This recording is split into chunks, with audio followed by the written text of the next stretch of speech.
A warm welcome to all of you. Today I am going to talk about various types of research. There are various types of research. In business, research plays a very crucial role. Among various types of research, the first one, pure research or basic research or fundamental research plays a crucial role. And the second one, applied research or practical research or need-based research or action-based research.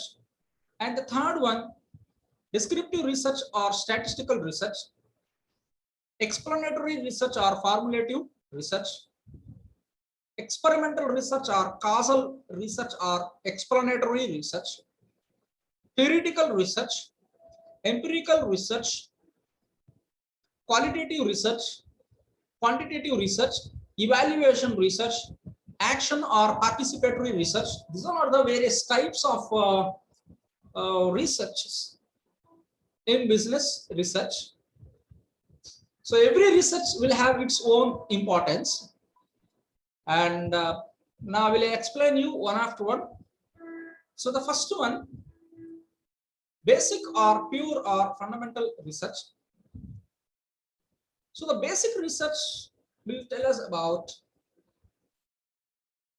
introducing formulas, models, philosophies, theories are fall under the concept of basic research. Suppose a basic formula, an Einstein has been introduced, E is equal to mc square. It is a basic research. Louis Pasteur, the pasteurization concept, it is a basic research. And suppose a plus b whole square, in first instance, whoever the author has been introduced, a square plus b square plus 2ab, it is a basic research. The chemistry formulas, it is an outcome of basic research. And the business models development, it is a basic research. A basic research, in first instance, whoever introduces a particular formula, a model, a theory, a philosophy will fall under the concept of basic research or pure research or fundamental research. Suppose the Einstein's E is equal to mc square formula, in first instance, the author has been introduced that particular formula. In that instance, it is a basic research. In latter cases, this E is equal to mc square formula, and very frequently we are using in space research. We are using in space research. That is what we call applied research. And the outcome of basic research, when we try to, the outcome of basic research, if we applied for a specific purpose, when we applied for a specific purpose, that is what we call applied research. And so many aspects, right? So many theories, so many concepts that we are trying to apply for practical scenarios. Suppose a 14 principles of management, the Henry Fayol, the 14 principles of management. At first instance, introduction of 14 principles of management, it is a basic research or pure research or fundamental research. In latter situation, when we try to use those 14 principles of management for our organization development, when we try to apply 14 principles of management for our organization development. That is what we call applied research. That is what we call applied research. And one more, suppose Maslow's need hierarchical need theory. The Maslow's hierarchical need theory, in first instance, it's being introduced by an author. In latter situation, that extent we call it as a basic research or pure research or fundamental research, right? In latter course, what we are trying to do is we are trying to apply the theory of Maslow's need hierarchical theory to our practical problems, in our organization. That is what we call it as the applied research. So an applied research, practical research, need-based research, action-based research will speaks about when we try to apply the outcome of basic research to the problems of practical environment,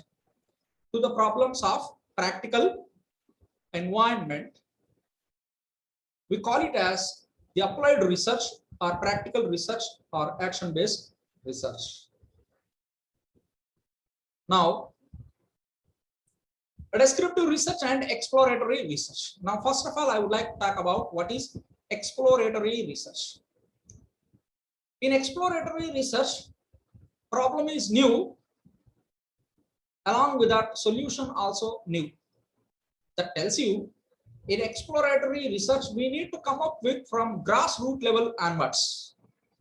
In fact, we don't know what is the problem and we don't know what is the solution also.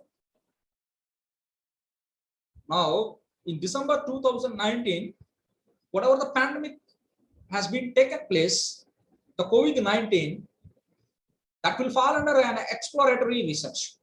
At that particular time period, we don't know why the people are dying. What are the causes behind the death of the people? That tells that we don't know problem. Along with that, we don't know solution also. That is a situation we need to start the research from grassroots level onwards. We need to start the research from grassroots level point. Such kind of research will fall under exploratory research. So exploratory research, by nature, it is very tough to conduct exploratory research because we don't know what is the problem. However, we don't know what is the solution also. Such kind of research will fall under the exploratory research. But in social science research, in most of the situations, we will try to conduct a descriptive research. A descriptive research means what? The problem area is known and we are trying to identify a best possible solution to that particular problem area. So in descriptive research, the problem area is known and what we are trying to investigate over there, what we are trying to do over there, we are trying to investigate what could be the best possible solution over there by posing a different kinds of questions.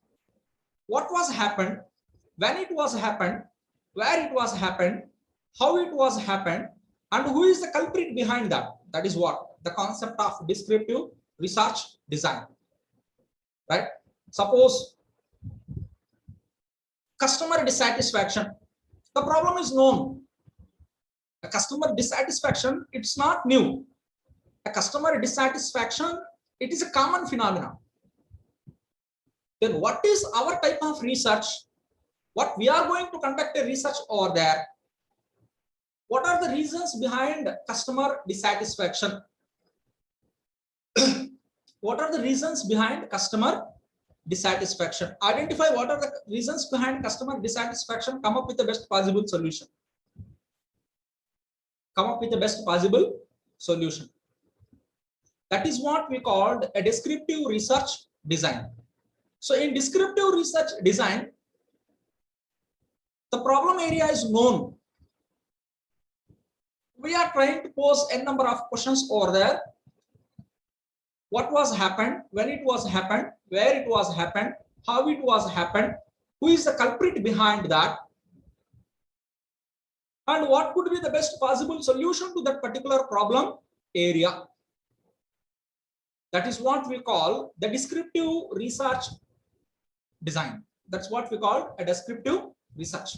So when you talk about exploratory research, in exploratory research, it is a very complicated phenomena. In fact, we don't know what exactly the problem.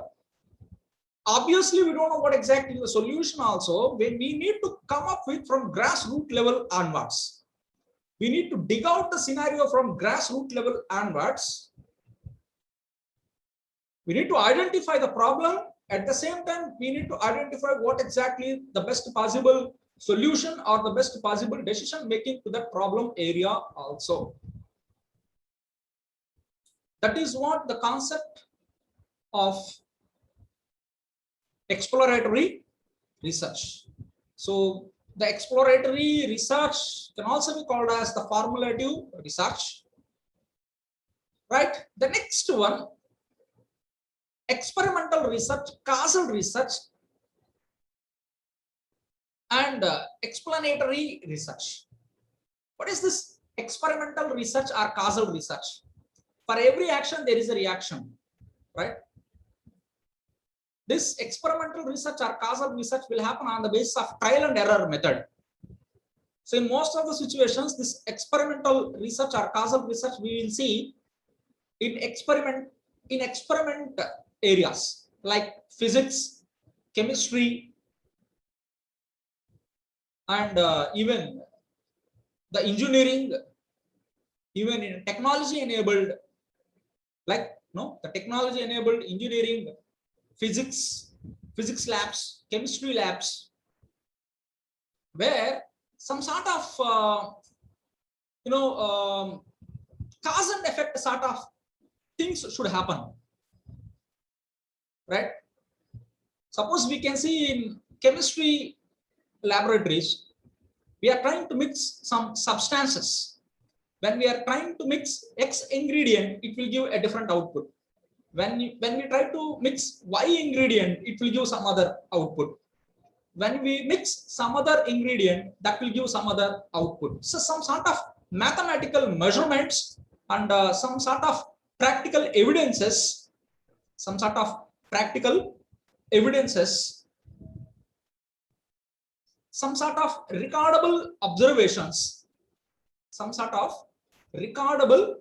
observations, and all these things can be seen especially in the area of experimental or causal research. So causal research will happen on, when we do something, you will get some sort of output. When you add something, you will get some other different type of output. Even we can see this experimental research or causal research in economics also, commerce and economics also. Suppose when we are trying to estimate the law of demand, higher the price, lower the demand, lower the price, higher the demand.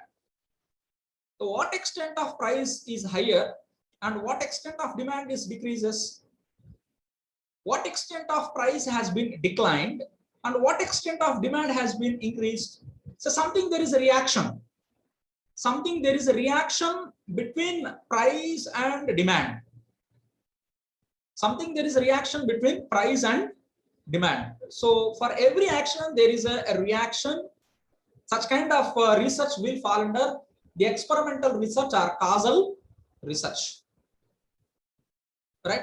The next one, theoretical research. So for theoretical research, there is no phase of experiment. There is no phase of experiment. Theoretical research, nowadays whatever we can able to see, theories, philosophies, which we can able to see in various literatures. Nowadays, whatever we can able to see, certain theories, philosophies, and concepts in various reference books and even various textbooks. All such kind of things will fall under the theoretical research. But a theoretical research will have an upgradation. Suppose A theory might have been developed by an author in 1994. The same theory may be redeveloped by some other author in 2015. The same theory might have been developed by some other author in 2021. A theory and its related upgradation can be seen by different authors, but in most of the situations, the theoretical research will not have a phase of practicality. It will be restricted to some articles, journals, magazines, and news bulletins, and in newspapers, some sort of article, sort of theoretical philosophies, which we can able to see. That is what we call it as the concept of theoretical research.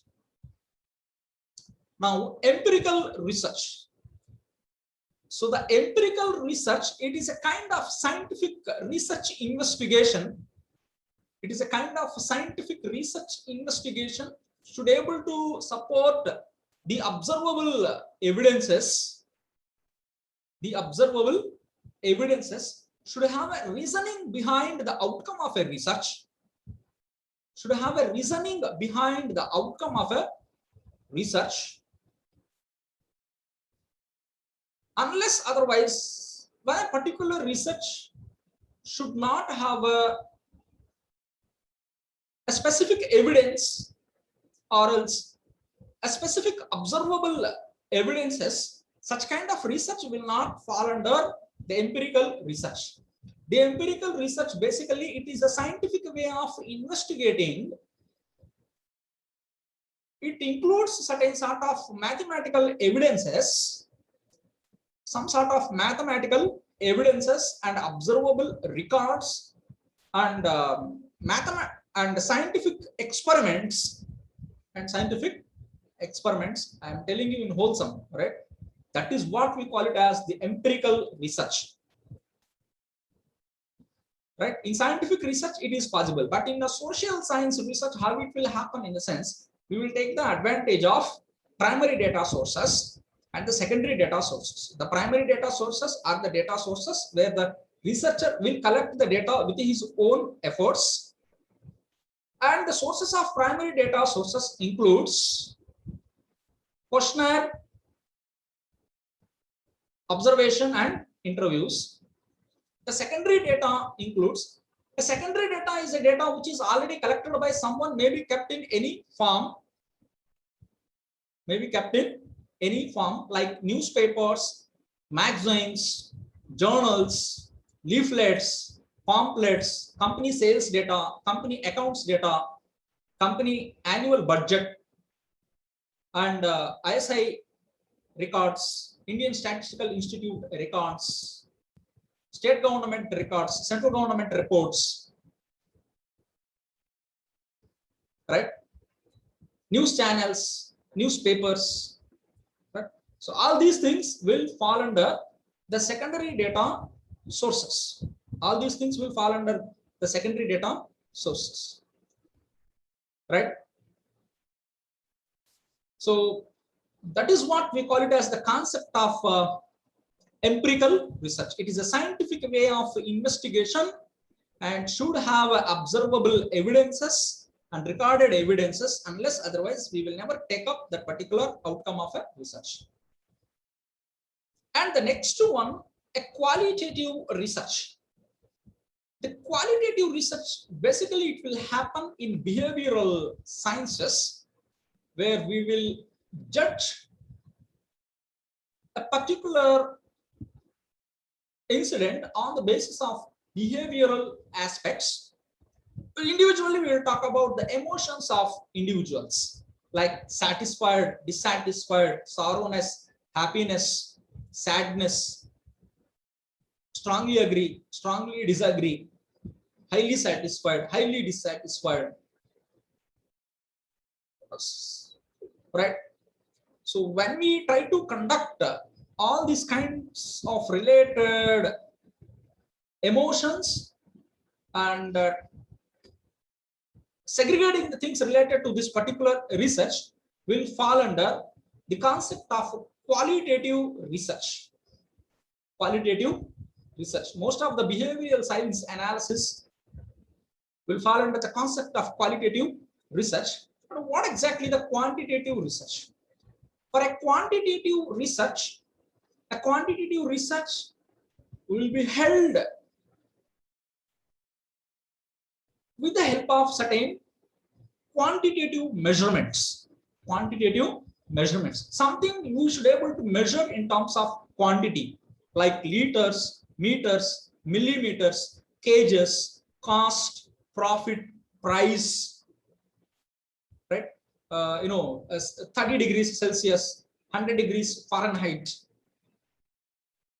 So what all these things will, in some sense, something we should be able to measure in terms of numeric numbers. Something we should be able to measure the things with respect to numerical aspects, and outcome of the research should be in a specific number. Therefore, it is a specific number. That is what we call it as the concept of a quantitative research. That's what we call it as the concept of the quantitative research. Both qualitative research and quantitative research plays a very crucial role in all sorts of the research. Through only quantitative research, we cannot get success. In some situations, we need to take the help of even qualitative research also, where we will perform the things with respect to certain qualitative aspects of individuals, like satisfied, dissatisfied, happy, unhappy, and sadness, sorrowness, and comfort, discomfort. When we take up all these things, that will fall under the concept of qualitative research, right? But whereas here in quantitative research, it is all about a quantitative sort of measurement, which includes something we should be able to measure in terms of quantity. How many kgs, how many liters, how many meters, how many millimeters, degree Celsius, degree Fahrenheit, cost, profit, loss, monetary aspects, and all these things will fall under the concept of quantitative research. And the next concept, evaluation research. Say this evaluation research, it's not specific to a particular phenomena. Even we need to evaluate a particular problem in terms of so many aspects. We need to evaluate a particular scenario with respect to so many aspects, with respect to cost, with respect to time, with respect to pros, with respect to cons. That's what positives, negatives, advantages, disadvantages, with respect to various factors. In fact, in business research, we will try to analyze or evaluate a particular phenomena. Evaluate a particular phenomena that will fall under the concept of evaluation research. This evaluation research, it is a common phenomenon. This evaluation we can able to see in all aspects of the research. This evaluation that we can able to see in all aspects of the research. It's not specific to a particular department that we can able to see. It's not specific to a particular segment that we can able to see in all areas of the research. In fact, from basic or pure, applied, descriptive, explanatory, experimental, theoretical, in all areas, this evaluation oriented philosophy, it is common. So that is what we call it as the concept of evaluation research, right? And the next one, when we talk about the concept of action or participatory research. Action research, it doesn't mean that immediate solution to a immediate problem. So immediate solution to a immediate problem. So in the companies, in most of the scenarios, we should be in a position to take up immediate solution to a immediate problem. Immediate solution to a immediate problem, that will fall under the concept of action research, but it is a part and parcel of applied research. It is a part and parcel of applied research. Even in applied research, what we are trying to do, whatever the outcome of basic research, right? The outcome of basic research, we are trying to apply to our practical problems. We are trying to apply to our practical scenarios in the organization, right? So Same philosophy even here in action or participatory research also will happen.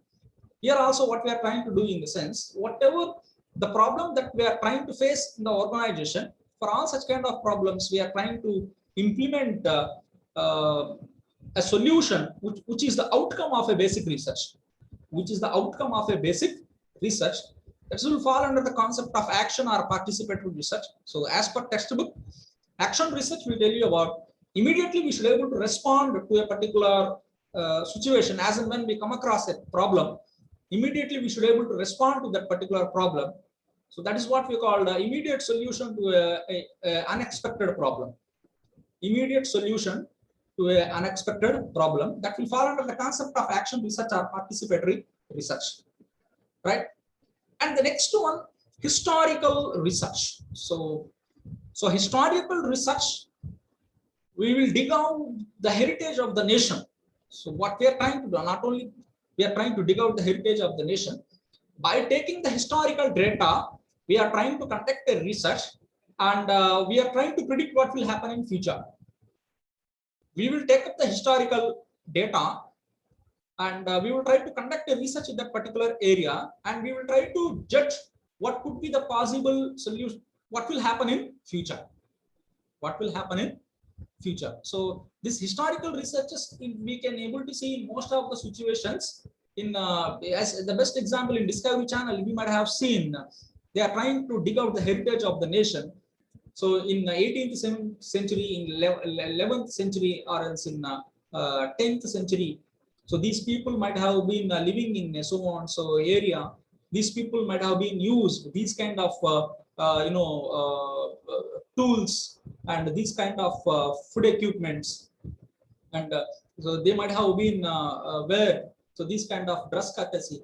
So what the historical research will tell you, we are trying to dig out the heritage of the nation. Even in a business research, what we are trying to do here in the sense, we are trying to take up the past historical data, from past 10 to 15 years of historical data. Suppose the company sales, from past 10 to 15 years of the company sales related data, and we are based on that particular past sales related data, we are trying to estimate what will happen in future. We can able to predict what will happen in future. We can able to estimate in advance what could be the possible level of changes in future. That's what we call the concept of this historical research. I hope you understand this, all these concepts. Now here I am trying to stop things, and we will see in next session.